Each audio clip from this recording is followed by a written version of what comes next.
Welcome to Video DNA, where the English is bad and the tutorials are good. I'm Miranda and today I'm gonna walk you through this scene. And what is this scene? This didn't happen in episode 5, it happened in episode 1. Well, episode 5 includes mainly driving green screen, and we saw that previously. And I said, nah, I cannot show you that again.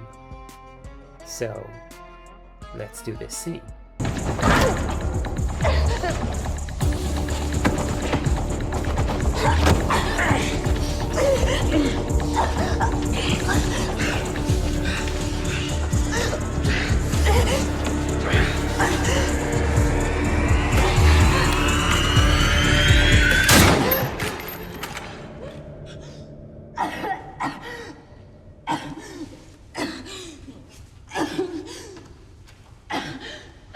Okay, so that was violent. Let's go through what needed to be done inside of After Effects to get this gory.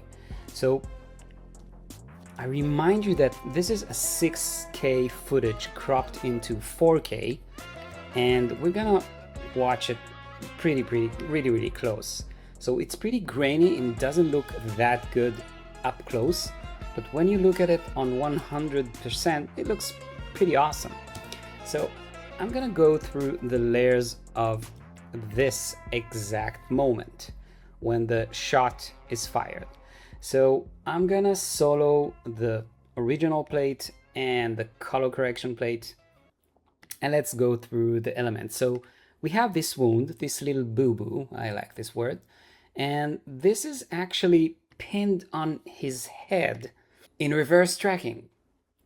So if you're not familiar with reverse tracking, we did it a lot of time in previous tutorials, I think in episode 2 or 3.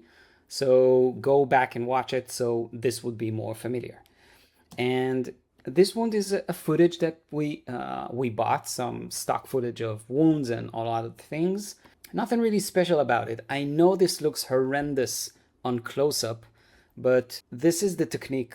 You zoom up, it fixes the movement so you can place elements without it moving, and then when you go to the composition outside, you can see that the wound moves as the element that you tracked, which is pretty cool. So this is the wound, and let's go to the blood spray. We have some blood spray, pretty, a 3D layer, and we have another element which is like a breathing. It's not an image, it's a video, and it progresses over time. And we needed to use all of these elements in the next shots. So it was important for us to take some elements that progress and bleed and drip.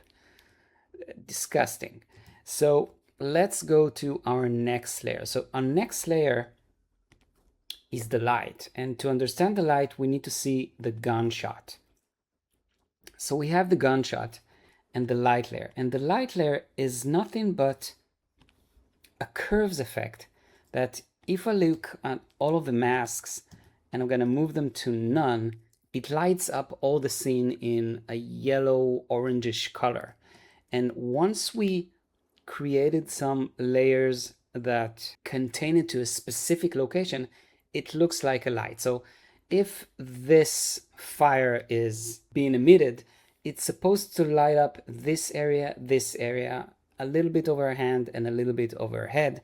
And this is exactly what you see here in the masks. And the process is pretty simple. It's like, let's take I think these 2 layers and move them aside. So I'm gonna create a layer that replicates this. I'm gonna create a layer over here, over her head. I'm gonna feather it out just a little bit. And then I'm gonna create another layer, and I'm gonna press S so it will be subtracted. You can do it later if you want. I like the shortcut. And I'm gonna feather this out as well. So now I have, that's too much. So now I have some light over her head, this is pretty cool. This is the layer of the light emitted. And if we go and turn on the other layers, we have some smoke, some really subtle smoke, we will see it more in our next shot. So this is the shot, and we need to take all these elements and put them on all the other shots of this scene for continuity. So on the next shot, we can see the wound is animated, and this is something that we created. It's not based on a footage. This is based on a footage, and this is a really nice footage that progresses over time. Let's go and see what's going on in this wound. So I'm gonna go inside, and again, I will see reverse tracking. So I stabilize his head so I can place the wound, and instead of moving the wound, the head is static.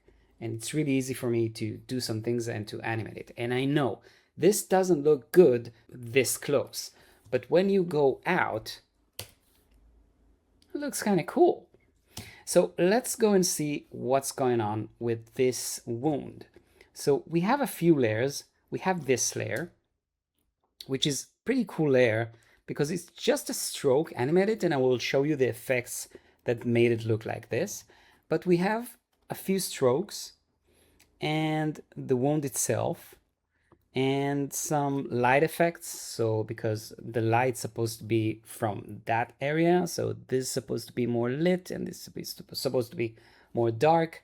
But the most cool layer is actually the first stroke layer.